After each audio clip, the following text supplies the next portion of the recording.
Welcome to The Thought Card, a podcast about travel and money, where planning, saving, and creativity leads to affording travel, building wealth, and paying off debt.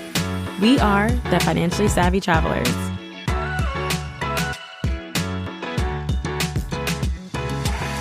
Hey, Financially Savvy Travelers. Welcome to another episode of The Thought Card podcast. Today, it's going to be a solo show, and I'm going to share with you some of the tips and things that I've learned as a published author. So if you haven't listened to the previous episode, I share all about my new book, which is called Affording Travel.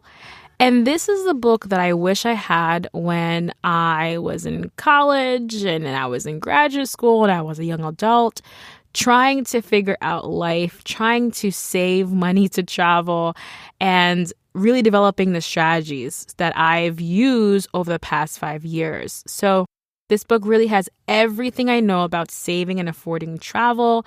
I'm not going to tell you to stop drinking coffee because I like my lattes. I'm not going to tell you to sell your belongings, although all these things work. But there are different strategies that I've used and other financially savvy travelers have used as well. So to piggyback off of that episode, I really wanted to share with you what I've learned, because the journey of becoming an author still is mind-boggling for me. And the first thing I really want to talk about is limiting beliefs. Limiting beliefs really held me back. I've been wanting to write a book for years. But what I've learned is that if you are a content creator, meaning if you are a blogger, if you are a podcaster, if you are a YouTuber, whatever medium you're using to create content, you are an author. You have all the skills inside of you to become an author, especially if you are a blogger, okay? If you are a blogger, you have all the skills inside of you to become an author. Definitely, it'll be different in terms of the formatting and how you talk to your audience for sure. You will learn a bunch of things along the way as you start writing books, but I sat on the idea that I needed to be an author before I ever became an author. And I didn't realize that I was practicing blogging. I was practicing being an author by blogging for over 5 years at this point right now. So do not discount all the work that you put in as a content creator and how you can transform that content and really package it into a book. So that is my number one tip. If you're a content creator, you are definitely have what you have inside of you is enough for you to get started writing your book. And I hope that helps someone. Tip number 2 would be to set yourself up for success by creating an outline. Every book that I've written, I've only written 2 books, but I've written 2 books, right? Every book I've written, I always figure out what date in the future I want to start writing the book. I don't just say, I'm going to write a book and then I start today. No, I say, I'm going to write a book and I start a month or 2 months out from then, because I really just need to calm down, have some mental space, some mental clarity, so that I have one particular date I'm going to, hit go, and then I start heading for the races. For me, that has been super, super helpful to pick a date in the future, not too far in the future, maybe 1 or 2 months out. And that really helps me get into the writing mode and zone. Imagine me with coffee or tea, sitting down and doing all those things. So that's really how I've been able to really get focused, especially because I have a blog, I have a podcast, I have Facebook communities, I have all these different things that are competing for my attention and my creativity. So picking a date in the future and carving out time for my book has been super helpful. With that being said, I have found it super helpful to take time out, especially in the first week of my writing process, to focus solely on the outline of the book. The outline is super important, at least for me, because whenever I start to lose focus or I'm going off on tangents, I go back to my outline as a guide. The outline is really the map of what this book looks like. And at a glance, I can look at my outline and know exactly where I'm going. So my outline has literally helped to keep me on track, keep me focused. It's my headlight. It's my definite direction And I think for me, especially as a nonfiction writer, outlining is super, super critical. So that is my number 2 tip. Number 3 is getting beta readers for feedback. For my first book, Iceland Nature, Nurture, and Adventure, I decided not to have beta readers. I was on a really tight deadline. I was working with a small publishing house, and I chose not to get beta readers and not to have beta readers. It was a conscious decision, and do I regret it? Yes. Yes, I do regret it. But at the same time, I just needed my first book to get out there. I didn't want to have excuses or people's thoughts, jumbling my thoughts, and for me to like second guess me publishing this book. So I'm happy that I didn't have beta readers. But one of the feedbacks that I got from a reader of the book is that she had wished that I had more Black women perspectives in the book. The book was very singular, talking about my personal experience in Iceland, which is helpful. Let's not discredit that. It's helpful to hear a story or how one person sees the world, but it could have been stronger if I had other Black women in the book who traveled to Iceland who could share their perspectives. So when I wrote my second book, Affording Travel, I knew that I needed to build in time to have beta readers because they offer such phenomenal feedback. So I had actually given my book out, a draft of my book, and I told my beta readers, listen, don't look for grammatical mistakes, look for content because I will have an editor work on this book. And the feedback I got really, I believe, helped to make the book so much stronger. If they had a question, I was able to look at that question and try to answer it in the book. If they had a suggestion or anything that came up in terms of their thought process, it was just helpful to know what their feedback was. Like, how are they perceiving this book as a first-time reader? It was also important when I'm picking my beta readers for people to be in the travel theme. Like, my book is an affordable travel book, so talk about travel and money. So I really wanted them to be connected to travel. So I had people who were travelers read the book. I had people who were money experts read the book. So I kind of had this nice dynamic cast of characters who came together to read the book. So when you are asking for beta readers, I did not ask my mom.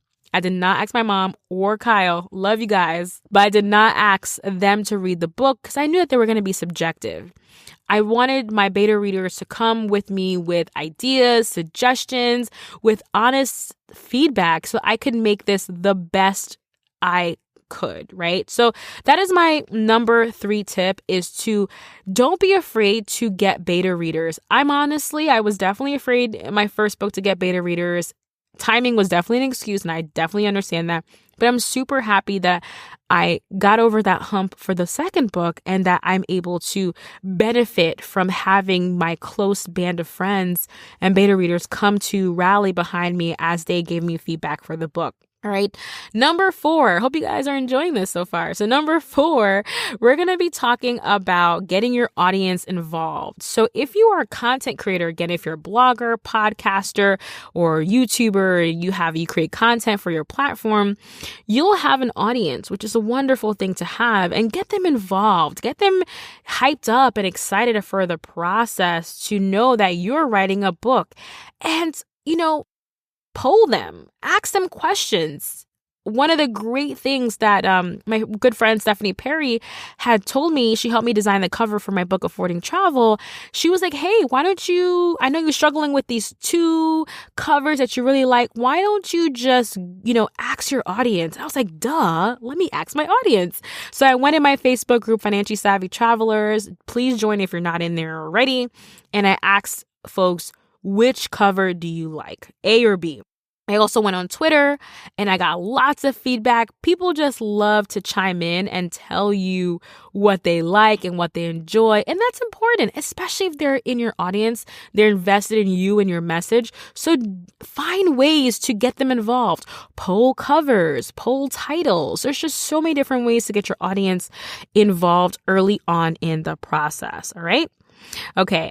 With piggybacking on all things audience, it's also super important to let them know early about what you're doing. So piggybacking off of the audience topic, it's super important for you to also let your audience know early.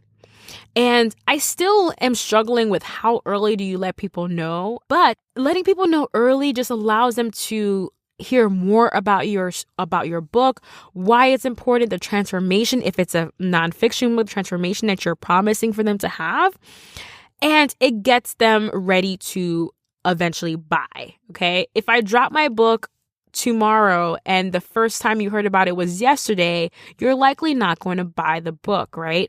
Unless you really, really, really, really love my content and like, and trust me, and you're ready, you're a super fan.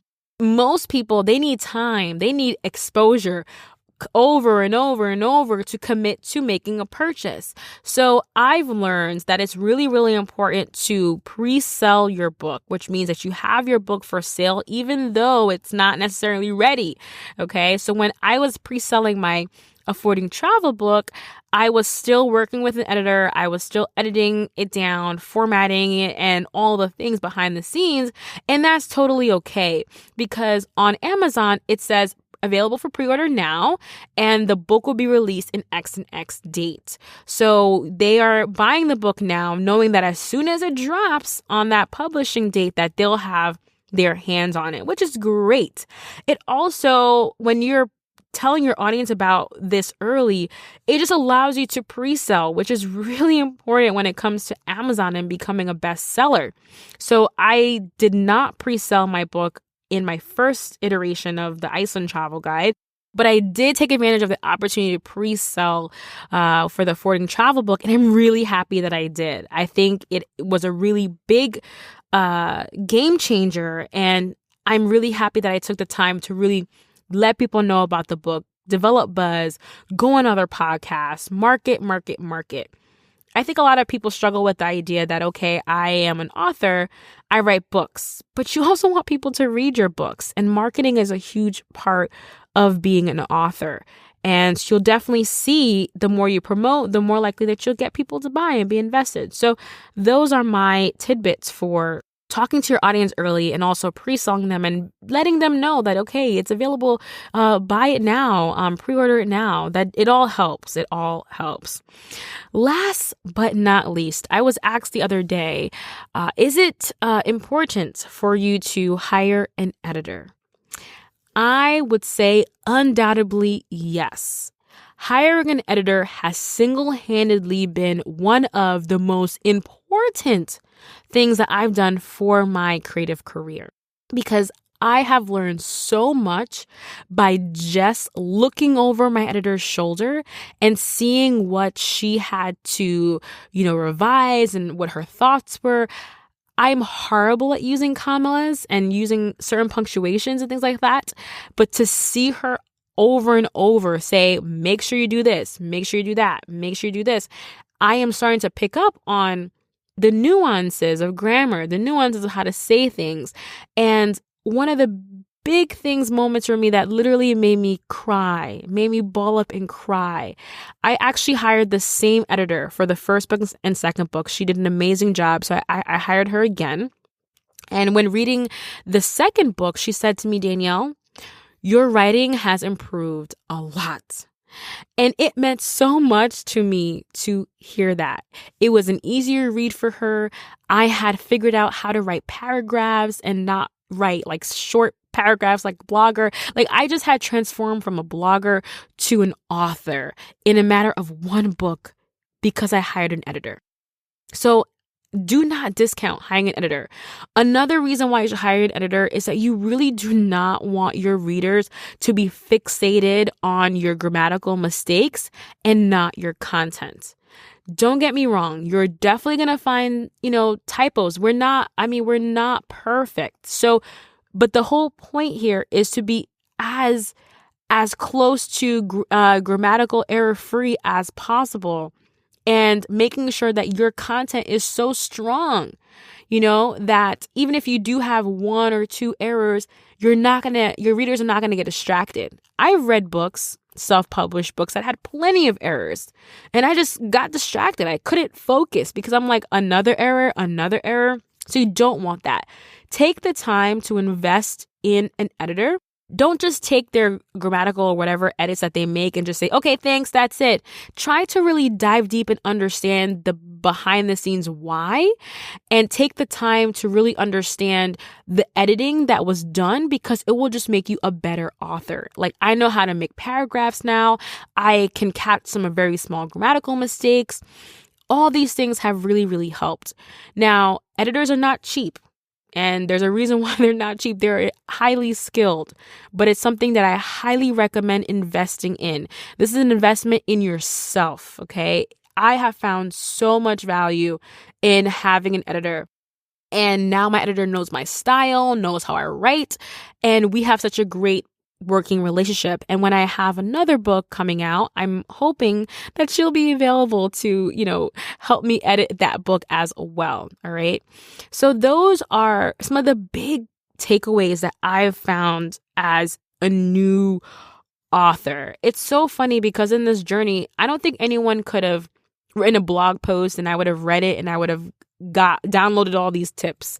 I had to learn this through trial and error. I had to learn this through putting my feet in the fire, doing something new and taking a risk and putting my own money on the line. Hiring an editor is a cost. But I am so happy and proud of the results that I am seeing and who I am today. I can say that I'm a blogger and I'm an author.